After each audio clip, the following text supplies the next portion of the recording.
दोस्तों, रिटायरमेंट के बाद एक व्यक्ति अपनी पत्नी के साथ रहता था, जबकि उसके 3 बेटे होते हैं। एक दिल्ली, एक हैदराबाद, तो तीसरा बेटा दुबई में रहता था। सब कुछ जिंदगी में ठीक चल रहा था, पैसे की कोई कमी नहीं होती है। लेकिन बुजुर्ग आदमी को एक बीमारी लग जाती है। बीमारी का नाम होता है पार्किंसन, जिसकी वजह से वह सही से ना चल पाता था और ना ही सही से बैठ पाता था। इसलिए अक्सर उसे परेशानी होती थी। और जो उसकी 65 साल की पत्नी थी, उस पत्नी को आदत लग जाती है सेक्स की, और सेक्स करने के लिए एक लड़के को अपने घर पर बुलाया करती थी। इसके लिए उसे बाकायदा पेमेंट भी करती थी। वक्त धीरे धीरे आगे बढ़ता है और एक दिन कुछ ऐसा हो जाता है जिसकी कल्पना किसी ने नहीं की थी। दरअसल इस घर के अंदर एक नहीं 2 कत्ल हो जाते हैं, और इस घटना पर जब खुलासा होता है तब लोगों को यकीन नहीं हो रहा था कि एक महिला को इतनी उम्र में, लगभग 65 साल की उम्र में, अपने बेटे से भी छोटे उम्र के लड़के से प्यार हो जाता है। उसके साथ वह अवैध संबंध में व्यस्त रहती थी। नमस्कार दोस्तों, स्वागत है आपका हमारे चैनल 360 स्टोरी पर फिर से एक और सच्ची घटना के साथ। अगर आपने चैनल को सब्सक्राइब नहीं किया है तो अभी सब्सक्राइब कर लीजिए और बेल आइकन को प्रेस करना ना भूलें। यह घटना है बिहार प्रदेश के पटना शहर का एक थाना है पाटलिपुत्र, और यहीं का एक इलाका लगता है नेहरू नगर, रोड नंबर 2। दरअसल सुजाता निवास में एक महिला जिसकी उम्र लगभग 65 साल के आसपास की होती है, जिसका नाम सुजाता देवी होता है। उसका पति जिसका उम्र लगभग 75 साल के आसपास की होती है और नाम होता है NK श्रीवास्तव। ये पति पत्नी यहाँ पटना में रहा करते थे और इनके 3 बेटे होते हैं। पहला बेटा रहता था हैदराबाद में, दूसरा बेटा दुबई में, और जो तीसरा बेटा होता है वह दिल्ली में रहता है। जो दुबई वाला बेटा होता है वह अक्सर अपने माता पिता से फ़ोन पे बातचीत किया करता था, उनका हाल चाल लिया करता था। और ऐसे ही उसने 15 अक्टूबर 2024 को करीब दोपहर के 12:30 बजे के आसपास अपनी मां को फ़ोन किया। पहली बार फ़ोन लगाने पर किसी ने नहीं उठाया, दूसरी बार, तीसरी बार लगाया पर फ़ोन रिसीव नहीं हुआ तो वह परेशान हो जाता है। उसके बाद अपने पिता से बात करने की कोशिश करता है तो पिता से भी उसका संपर्क नहीं हो पाता है। तो वह सोच में पड़ जाता है कि आखिर ऐसा क्यों हो रहा है। कुछ देर सोचने के बाद जहाँ उसका घर होता है सुजाता निवास, उसके ठीक सामने एक अपार्टमेंट होता है, गणेश जानकी अपार्टमेंट। वहां पर एक गार्ड रहता है, राम प्यारे यादव। राम प्यारे यादव को फोन लगाता है और कहता है कि क्या तुम मेरे घर जाकर मेरे माँ या पिताजी से बात करा सकते हो। तो गार्ड ने कहा कि बस थोड़ा सा टाइम दे दीजिए, मैं अभी तुरंत जाता हूँ और आपकी बात कराता हूँ। अब राम प्यारे यादव सीधा पहुंच जाता है सुजाता निवास। सुजाता निवास में वहां जाने के बाद देखता क्या है कि बाहर से दरवाजा लगा होता है। उस दरवाजे को खोलकर जब वह अंदर प्रवेश करता है तो देखता है कि घर के किचन के अंदर एक लाश पड़ी हुई है, साथ ही बेडरूम में भी एक लाश पड़ी हुई है। गार्ड जो फोन पर बातचीत कर रहा था तुरंत वीडियो कॉल करके लड़के को दिखाता है कि यहाँ पर तो इस तरह से लाश पड़ी हुई है, और जोर जोर से चीखने चिल्लाने लगता है। उसकी चीख सुनने के बाद नीचे जो किरदार रहते हैं वे भी आ जाते हैं और आसपास के लोग भी वहां इकट्ठा हो जाते हैं। तुरंत ही पुलिस को भी सूचना दी जाती है। जो यहाँ की लोकल पुलिस होती है पाटलिपुत्र थाने की, वे मौके पर तुरंत पहुंच जाती है और जांच पड़ताल शुरू करती है। दंपति यानी कि जो रिटायर्ड अधिकारी हैं, जिनकी उम्र लगभग 75 साल के आसपास है, NK श्रीवास्तव, और उनकी पत्नी सुजाता देवी जिसकी उम्र लगभग 65 साल के आसपास है, दोनों की लाश पड़ी हुई है। जगह जगह खून के धब्बे भी लगे हुए थे। ऐसा लग रहा था जैसे उन्हें जब मारा गया था किसी धारदार हथियार का प्रयोग किया गया था।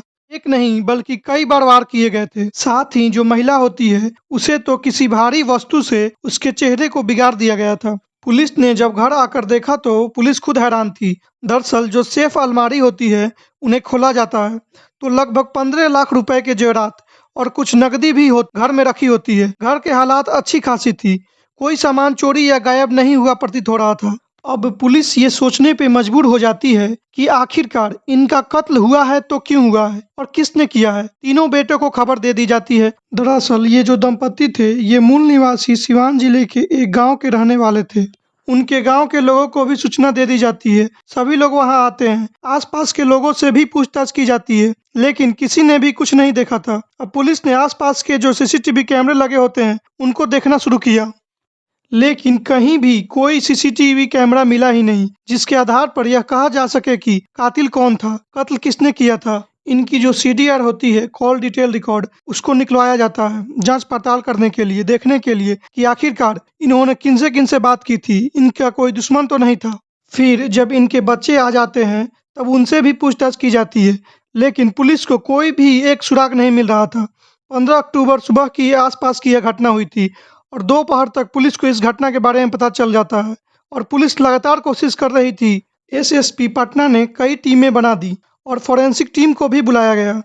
यहाँ पर एक-एक चीज़ें की जांच पड़ताल की गई, लेकिन कुछ भी पता नहीं चल पा रहा था। आखिरकार पुलिस के पास एक व्यक्ति आता है और कहता है कि लगभग 11 सेकंड की एक सीसीटीवी फुटेज है। हो सकता है कि आपको यहाँ से कोई हेल्प मिल सके। जब पुलिस ने यह 11 सेकंड की सीसीटीवी रिकॉर्डिंग देखी तो पता चलता है कि एक व्यक्ति है जो उनके घर के तरफ से आ रहा है। वह बाइक से है। फुटेज में उस व्यक्ति के कपड़े की कलर की ही पहचान हो पा रही थी। उस व्यक्ति की पहचान नहीं हो पा रही थी कि आखिरकार वह कौन है। बस इस सीसीटीवी फुटेज के अलावा पुलिस के पास और कोई सुराग नहीं था। यह कह सकते हैं कि यह केस एक पहेली बन गई थी। इस डबल मर्डर केस का कातिल कौन है? पूरा पटना शहर ये जानने की कोशिश कर रहा था। उनके रिश्तेदार, तीनों बेटे और पड़ोसी सभी इस कत्ल के बारे में जानने की कोशिश में जुटे होते हैं। पुलिस अब मेन रोड के पास लगे सीसीटीवी फुटेज को देखा जाता है तो यह पता चलता है कि एक व्यक्ति जो बाइक पर निकला है, उसके जो शॉर्ट के कलर हैं उसके हिसाब से बाइक सवार को पहचानने की कोशिश की जाती है। तो पता चलता है कि उस बाइक सवार का नाम होता है अमित कुमार उर्फ टिंकू, जो कि राजीव नगर के एक रोड नंबर 27 पर रहता है और नेहरू नगर में उसकी किराना की दुकान है। जब आसपास के लोगों ने कहा कि ये तो अमित है उर्फ टिंकू है, तो पुलिस इसके पास जाती है क्योंकि अब एक ही मात्र यह क्राइम सस्पेक्ट बचा था। पुलिस ने हालांकि कई लोगों को हिरासत में लिया था, लेकिन इन लोगों से पूछताछ से पुलिस को कोई सफलता नहीं मिल रही थी। फिर पुलिस ने अमित से पूछताछ में अंधेरे में तीर चलाते हुए कहा कि मेरे पास तुम्हारा एक रिकॉर्डिंग है जिसमें तुम्हारे खिलाफ अहम सबूत है। शुरुआत में वह इधर उधर की बातें बताने लगा, लेकिन पुलिस ने जब सख्ती से पूछताछ की तो उसने चौंकाने वाली बातें बताई। दरअसल वह कहता है कि मेरी अक्सर आंटी से बातचीत होती थी। उस लड़के की उम्र लगभग 31 साल के आसपास होती है और वहीं आंटी की उम्र लगभग 65 साल के आसपास की होती है। अब उस लड़के ने बताया कि उस बुजुर्ग महिला ने 15 अक्टूबर सुबह लगभग 7:30 बजे के आसपास कॉल किया और कहा कि तुमको घर आना है, तुमसे कुछ जरूरी बातें करनी है। ये लड़का अमित मूल निवासी नालंदा जिले का रहने वाला होता है। 3 साल पहले ही यह पटना में किराना की दुकान करने आया था और 3 साल पहले ही इसकी जान पहचान इस बुजुर्ग महिला सुजाता देवी से हो गई थी। वह लड़का हमेशा घर आता जाता रहता था और बुजुर्ग व्यक्ति की मदद करता था और फिर चला जाता था। फिर पुलिस ने उससे और सख्ती से पूछताछ की तो उसने आगे बताया कि वह जब भी आता था उसे कोई न कोई मदद यहाँ से मिल जाती थी, पैसे मिल जाते थे।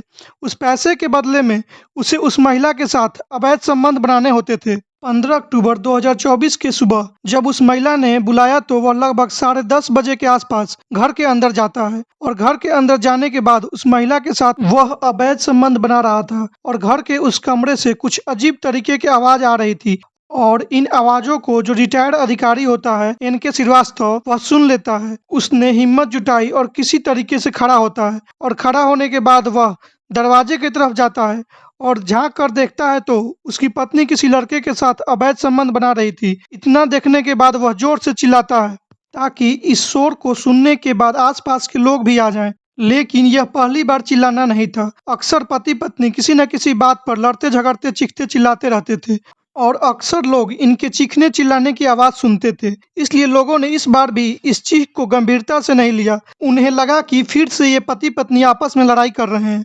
लेकिन अमित को उस समय यह लगा कि यह बात अब खुल जाएगी, लोगों को पता चल जाएगा तो बवाल हो जाएगा। इसलिए वह बहुत तेजी से उठता है और उस बुजुर्ग आदमी के पास जाता है और उसे पकड़कर बेड पर पटक देता है और पास में रखे तकिए से उस बुजुर्ग आदमी का मुंह दबा देता है। उसकी आवाज दबाने की कोशिश करता है। इससे पहले कि अमित और कुछ करता, वह बुजुर्ग महिला सुजाता देवी, जो उस बुजुर्ग आदमी की पत्नी होती है, वह किचन में जाती है और चाकू लाकर अपने ही पति के सीने पर कई बार वार कर देती है जब तक कि उसका पति मर न जाए। उसके बाद सुजाता देवी अमित से कहती है कि अब रोज रोज का समस्या खत्म हो चुकी है, तुम्हें परेशान होने की जरूरत नहीं है, कुछ नहीं होगा, मैं सब संभाल लूंगी।